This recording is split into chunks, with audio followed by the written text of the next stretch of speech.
आप यहाँ कैमरा में ले रहे हैं ना, तो आपको भय लगा रहता था यहाँ बम न फूट जाए। आज एक पत्थर फेंकने वाला नहीं है, और मोदी ने कह दिया है यदि एक पत्थर मारोगे तो देख लिए थे ना। बिहार वालों को समझना पड़ेगा कि किस तुम्हारा जो जिन लोगों ने अपमान किया है उस जो है पार्टी को उखाड़ फेंकना है। नीतीश कुमार जो हमारे मुख्यमंत्री हैं, भारतवर्ष में एक भी ऐसा मुख्यमंत्री नहीं होगा जोगी जी छोड़ करके जिसने अपने लिए कुछ नहीं किया, अपने परिवार के लिए कुछ नहीं किया। आरजेडी वालों ने 1997 से 2014 तक का तो पूरा बर्बाद किया है बिहार को। तो 10 साल के अंदर आप क्या चाहते हैं, पूरा एकदम मक्खर कर दें उसको? मुलायम सिंह जब थे, यादव यो जो है सो केवल यादव। एक भारतीय जनता पार्टी है जो संवैधानिक पार्टी है। नमस्कार, मैं हुमायूं सिंह और आप देख रहे हैं द न्यूज़पेपर। बिहार में चुनावी बिगुल बज चुका है। वैसे में तमाम तरीके की चीजें निकल कर आ रही है, जिसमें पप्पू यादव ने एक बड़ा दांव खेल दिया है। कहा यह जा रहा है कि बिहार का चुनाव कहीं ना कहीं पूरी तरीके से पलटता हुआ नजर आएगा। इसके पहले राहुल गांधी और तेजस्वी यादव तमाम तरीके का खेला करते हुए नजर आए थे, लेकिन इसमें जो पप्पू यादव ने पलटी मारी है, आखिरकार उसका क्या मायना निकाला जा सकता है, ये जनता से भी जान लेते हैं। नीतीश कुमार से लोग अब थक गए हैं, परेशान हो गए हैं, और उन्होंने इतना कुछ किया नहीं है बिहार के लिए। आप क्या कुछ कहेंगे? नीतीश कुमार से अगर वो थक गए हैं तो पप्पू यादव इस समय मोदी के साथ में मंच पे क्या कर रहा था? क्या भजिया तलने गया था वहाँ पे, या फिर जलेबी तलने गया था?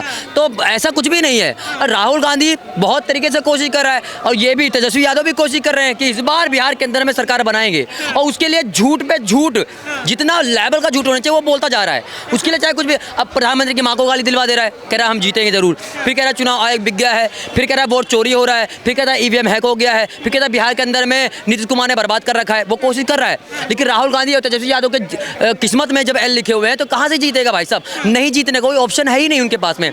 तो कोशिश चाहे कितने भी कर लो, अब ये लोग माइंड सेट कर रहे हैं कि बिहारियों को कैसे न कैसे करके हमें जो है प्रोपेगेंडा सेट करना है कि जो वोट है वो चोरी हो रही है एक्चुअल में, और मोदी जो है एक चोर है, वो वोट चोरी करा, तुम लोगों का अधिकार छीन रहा है। जबकि इनका जो पीपीटी प्रेजेंटेशन अभी 7 अगस्त को किया था वो मेहमान बनाया गया था, वहाँ के टाइमिंग से सेट किया गया था। आप जैसे एक पत्रकार ने उसका खुलासा भी कर दिया है, तो कहाँ से हो रहा है? और बिहार के अंदर में लोगों को समझना चाहिए कि बिहारियों का, पूरे बिहार वालों का अपमान जो है इस राहुल गांधी तेजस्वी यादव ने कर दिया। एमके स्टालिन को आप जानते होंगे, वो एक मुख्यमंत्री वहाँ के एक राज्य के, तो एमके स्टालिन ने बोला था बिहारियों को तुम लोग लैट्रिन साफ करते हो, तुम लोग झाड़ू पोछा करते हो, तुम लोग HIV एड्स हो, और वही बिहारी एमके स्टालिन का जो है मतलब माला पहना रहे हो। अब मैं होता उत्तर प्रदेश का हूँ, एमके स्टालिन अगर उत्तर प्रदेश के बारे में बोला होता ना, तो अगर उत्तर प्रदेश में आया होता प्रचार के लिए, तो जूते का माला पहनाता उसको मैं, लेकिन मैं बिहारियों की तरह ऐसा नहीं करता। बिहार वालों को समझना पड़ेगा कि किस तुम्हारा जो जिन लोगों ने अपमान किया है उस जो है पार्टी को उखाड़ फेंकना है। इस बार जीतने नहीं देना। कब तक ऐसे बिहार वालों को समझना पड़ेगा? डेवलपमेंट पे बात कब होगी? नीतीश कुमार 20 साल से प्रधानमंत्री रहे, आपको लगता है कि डेवलप हुआ बिहार? तो फिर कैसे ये रोड कैसे बने, फिर हाईवे कैसे बना, दरभंगा में विकास कैसे हुआ, ये रेलवे में विकास कैसे हुआ, ये एयरपोर्ट कैसे बन गया, स्कूल कैसे, एम्स कैसे बन गया, कॉलेज कैसे बन रहा है? फिर जितना बिहार की हिस्ट्री है, नहीं जितना बिहार की हिस्ट्री है उस हिसाब से बिहार डेवलप हुआ आपको लगता है? तो फिर आरजेडी वालों ने 1997 से 2014 तक का तो पूरा बर्बाद किया है बिहार को। तो 10 साल के अंदर आप क्या चाहते हैं, पूरा एकदम मक्खर कर दें उसको?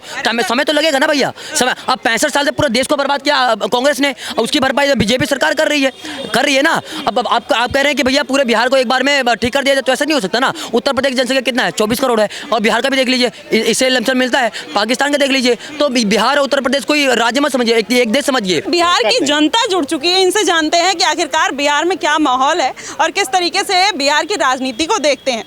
इस बार सर क्या लग रहा है कि बिहार की राजनीति में किसका जो चुनावी बिगुल है वो बजने वाला है? देखिए, मेरा नाम सुनील मोहन ठाकुर है, और मैं बिहार के मधुबनी ज़िले से हूँ। और बिहार में लगा कुछ, जैसे युवा में आप नाम लीजिएगा, 2-4 युवा लगे हुए थे, प्रशांत किशोर भी लगे हुए तो हम लोग भी देख रहे थे जो जनता वाच कर रही है, जो विपक्ष के पास क्या है। लेकिन विपक्ष के पास कुछ नहीं है। विपक्ष जो है सो वही मोदी चोर है, ये हो रहा है, लूट हो रहा है, बेरोजगारी है। आज माननीय प्रधानमंत्री देश के इतने बड़े पुरुष, विश्व से संदेश आ रहा है, लेकिन विपक्ष का नेता को ये भी नहीं समझ में आया, ये भी इतनी भी संस्कार उनके जो पूर्वज के लोग थे नहीं दे पाए। माँ तो नहीं है दे पाती, नहीं दे पाए। जो अच्छे दिन पर शुभकामना हमारे भारतीय संस्कृति की सभ्यता है, और यहाँ जन्मदिन पर, तो उन लोग के पास न विजन है, न कोई एजेंडा है जिस पर काम करेगा। और मोदी को कैसे शिकस्त दे सकता है? मोदी को कौन शिकस्त दे सकता है? एनडीए के पास कौन सा एजेंडा है सर? एनडीए के पास किया हुआ काम है। एनडीए की अगुवाई भारतीय जनता पार्टी करती है, जिसकी जिस दिन संविधान बनी थी तो उसने देश के सामने अपना एजेंडा रखा था। जहां हुए बलिदान मुखर्जी हो, कश्मीर हमारा है, आज एक एक भारतीय सीना तान करके जा रहा है। NDA Bharatiya Janata party agenda में थी, जो हम आएंगे सत्ता में तो राम मंदिर जिसे हमारे 5 पुरखे जो है सो लड़ाई करते आ रहे हैं, 10 पुरखे से वही राम का मंदिर बनाएंगे। मोदी जी ने राम का मंदिर बना दिया। मोदी जी ने 377 हटा दिया। आप यहाँ कैमरा में ले रहे हैं ना, तो आपको भय लगा रहता था यहाँ बम न फूट जाए। झूठ नहीं बोलिएगा, नहीं तो पूछ लीजिएगा अपने अंकल सबसे, जो फूटने से हर जगह ये सूचना होती थी। आज एक पत्थर फेंकने वाला नहीं है, और मोदी ने कह दिया है यदि एक पत्थर मारोगे तो देख लिए थे ना, हिल गया था। क्या कहिएगा जब बिहार में ओपन मर्डर हो जा रहे हैं, ओपन किसी की छिनौती हो जा रही है, वो उस पर क्या कहिएगा? ना स्वास्थ्य का कोई समाधान है वहाँ पर, ना बिजली पानी, घर रोड बाढ़, देखिए कितनी समस्याएं। देखिए आम दिनचर्या में समस्या आपके पास भी है, समस्या मेरे पास भी है। यदि इतनी बड़ी स्टेट है तो कानून व्यवस्था हो सकता है वहाँ कुछ अधिकारी के कारण से ढीली हो, लेकिन हम अपने नीतीश कुमार जो हमारे मुख्यमंत्री हैं, भारतवर्ष में एक भी ऐसा मुख्यमंत्री नहीं होगा जोगी जी छोड़ करके जिसने अपने लिए कुछ नहीं किया, अपने परिवार के लिए कुछ नहीं किया। 15 साल में बिहार की सूरतें बदल दी। भाजपा सहयोग करता रहा। वहाँ की सड़कें, आप जानते हैं हम मिथिला क्षेत्र के रहने वाले हैं, और मिथिला से मधुबनी जिला से सटा सहरसा था, वहाँ जाने में 24 घंटा लगता था एक जिला से दूसरे, आज़ादी के 60 साल बाद तक। और अटल जी आए, महासेतु बना, अभी जो है मिथिला और अवध को, मगध को जोड़ती है, उस पर सिमरिया घाट पे एशिया का सबसे बड़ा पुल बना दिया है, सबसे चौड़ी पुल। आज हमारे मिथिला का गौरव बढ़ा है, लोग देखने के लिए पुल जा रहे हैं। मोदी जी क्या किए मत पूछिए। तो ये बताइए, तेजस्वी यादव और लालू प्रसाद यादव जो एक बार यादव समीकरण बिठाने का प्रयास बहुत सालों से कर रहे हैं, अब कांग्रेस पार्टी भी उनके साथ जुड़ गई है, तो कैसा समीकरण बनेगा? नहीं, देखिए क्या हुआ ना, आप समझ जाइए। मान लीजिए ये लोग यंग है, इसके पिताजी को तो कोई समझा दिया जो वही जात के हैं, ये करना है, हमर जात ओकरा दी।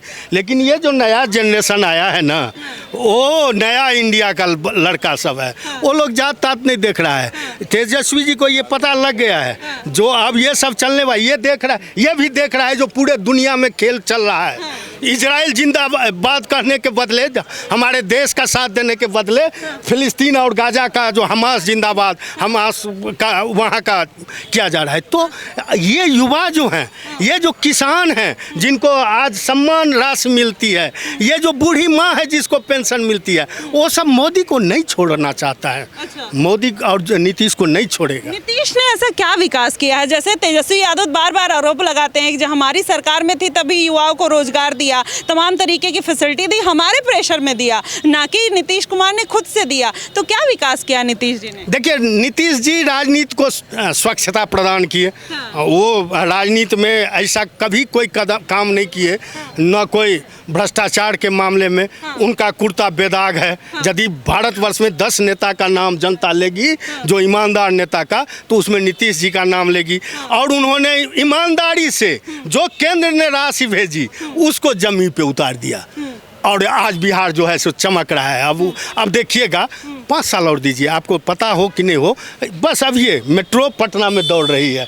धीरे धीरे जो है ना, जो लूटा जो था, ये जो देख रहे हैं जो नटंकी होता है, नाराबाजी, आज का युवा तेजस्वी का बात कर रहे थे। वो क्या है, जब रात में पुल बनता है और सुबह पुल गायब हो जाता है, वो क्या है फिर? अच्छा, बनता है तब न गायब हो गया। अच्छा, बना तब हो जाए तो ठीक है। नहीं, कहाँ ठीक है, कहाँ ठीक है? उसकी जांच होगी, जो उसमें दोषी होंगे। इसमें मोदी नीतीश कहाँ दोषी हैं? आप पत्रकारिता कर रहे हैं, आप मेरी बातों को किस नज़रिया से रखिएगा? ये आपके इसी में न नीतीश सर्वश्रेष्ठ हैं पूरे भारतवर्ष में, और उनके साथ जोगी मोदी, अमित शाह हैं। तो अब देखिए, एक बात समझ जाइए, सबसे गंभीर वोटर जो है ना, वो राष्ट्र की सुरक्षा पर कोई समझौता नहीं करेगी। और वहाँ मोदी जी ने जो बोला है, जो सीमांचल एरिया में जो बांग्लादेशी घुसपैठ का इतना आतंक है, जो लोग गांव से पलायन कर रहे हैं, इसीलिए वहाँ के लोग सचेत हो गए हैं। सब तरह विकास की बात हो, इन लोग के पास कोई, विपक्ष के पास कोई एजेंडा नहीं है। प्रशांत किशोर इस बार क्या समीकरण बिगाड़ेंगे सर? ये प्रशांत किशोर तो बहुत बढ़िया शुरू किए थे। वो तो लगा जो केजरीवाल से भी जो है सो ज़्यादा ईमानदार हैं। हम लोग को भी लगा शुरू किए, हम लोग सुनते हैं, हम लोग केकरो बंधुआ मजदूर नहीं है। हम लोग देश का हित का जो बात करता है वो सब का बात करते हैं। तो लगा जो ये आदमी और पैसा तो सब पार्टी का लिया था, सबको लूटा है, जितना लुटेरे हैं दल उसका बॉस था वो, तो पैसा उसके पास अपार था। तो बिहार के लिए वो कुछ कर सकते थे, उनको रोजगार के लिए बढ़िया कॉलेज खोल देते 2-4 ठो, लेकिन उनकी इच्छा हुई जो हम राजनीति को बदलेंगे। लेकिन वो थोड़ा ही दिन हुआ कि वो जाली टोपी पहन लिए और वो चादर लेके ताजिया के पीछे पीछे चलने लगे। ये सब अब लोगों को अच्छा नहीं लगता है। आप मुसलमान हो, मुसलमान की तरह रहो, हम हिंदू हैं, हिंदू नाटक क्यों करते हो, ठगना क्यों चाहते हो, छलना क्यों चाहते हो? ये तो हर पार्टी कर रही है ना, अपने जाति समीकरण के हिसाब से अपना कैंडिडेट उतार रही है, अपने ही जाति समीकरण के हिसाब से वहाँ के जनता को कहीं ना कहीं बरगलाने का काम कर रही है। तो ये तो हर पार्टी कर रही है ना सर? हर पार्टी कहाँ कर रही है मैडम?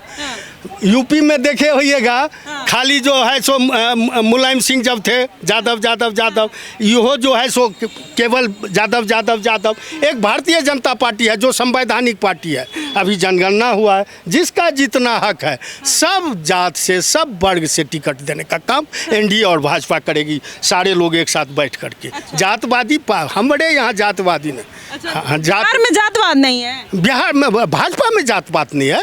अब कहाँ बिहार में जात-पात? अब नहीं, अब रिजल्ट आने दीजिएगा ना, कहेगा फिर तीसरा। अभी था ईवीएम हैक, वो फ्लप कर गया। अभी है जो वोट चोरी, तीसरा कुछ बहाना करके चल देगा। तो वोट चोरी से इस बार कुछ फर्क नहीं पड़ेगा क्या? जितना वोटर अधिकार यात्रा क्यों निकाली गई, फर्क पड़वाने के लिए तो निकाली गई ना सर। नहीं तो आप नारा दिए, नारा लिखे, अपने पत्रकार को बोले, लेकिन जनता को पता नहीं चलता है जो वोट चोरी कैसे हो जाती है। इतना सिस्टम है, उतने जो चुनाव आयोग वहाँ अधिकारी से लेके नीचे तक बैठा करके फिर पार्टी का पोलिंग एजेंट रहता है, वो उसको बैठा करके केकरो पब्लिक को समझे में नहीं आ रहा है। जो अब जो हो नहीं समझता था पप्पू है, वो समझ गया ये पप्पू है। अच्छा, विपक्ष के इतने बड़े नेता पप्पू हैं? चोरी होता विपक्ष के इतने बड़े नेता पप्पू हैं? पप्पू नहीं है, विपक्ष के कौन सा नेता है? देखिए, सुच्चा राजनीति का बात करिए। विपक्ष के नेता रहते ना तो पूर्वजों का सीट छोड़ के पलायन नहीं करते। कहाँ गए, क्या मानसिकता से गए, सब जानता है। वो कांग्रेस का जो सांसद है उसका जो अपना सामाजिक काम किया, वो लोग जीत के आता है, जाएगा कहाँ? विकल्प भी तो नहीं है। लेकिन राहुल गांधी को वो कांग्रेसियों समझता है पप्पू है। अच्छा। कब क्या बोल देगा, सब कैल धैल खत्म कर देगा। अच्छा, तो आपके हिसाब से इस बार बिहार में कौन आ रहा है? आखिरी क्वेश्चन। 2/3 बहुमत से, लाल कलम से कहिए, हम पंडित हैं। लाल कलम से आपको लिख के दे देते हैं, फिर आपको यहीं आके मिलेंगे। 2/3 से एनडीए की सरकार बनेगी। अच्छा, और बीजेपी की? बीजेपी तो कसम का, जब ये 2/3 बनेगी तो बीजेपी का 100 सीट आना ही है। जो सीट मिलेगा बीजेपी 100% स्ट्राइक। अच्छा, आपको क्या लगता है बिहार में किसकी सरकार? बिहार में तो बीजेपी ही बनेगी। बीजेपी बनेगी। आपको क्या लगता है? बीजेपी की बनेगी। अच्छा, आपको क्या लगता है? नहीं, 100% बीजेपी ही आएगी। बीजेपी आएगी। तो जनता का देखिए रुख इस तरीके से जा रहा है बीजेपी की तरफ से। लेकिन सबसे बड़ा मुद्दा अगर देखा जाए बिहार की राजनीति में, तो राहुल गांधी उठाते आए हैं हमेशा से। उन्होंने वोट चोरी का, अभी गाली गलौज का भी कहीं ना कहीं उसमें जिक्र आया था। अब उसका कितना इम्पैक्ट पड़ेगा वो तो कहीं ना कहीं आने वाले बिहार चुनाव में पता ही चल जाएगा। फिलहाल आपको क्या लगता है कि बिहार का समीकरण आखिरकार किसके पाले में जाएगा? बीजेपी फिर से पाला बदलते हुए नजर आएगी एनडीए के साथ, या फिर राहुल और तेजस्वी कुछ बड़ा खेल करेंगे? आपको क्या लगता है, आप हमें कमेंट बॉक्स में ज़रूर बताइएगा। फिलहाल के लिए बस इतना ही। देश और दुनिया की तमाम खबरों के लिए हमारे साथ बने रहिएगा द न्यूज़पेपर पे। धन्यवाद।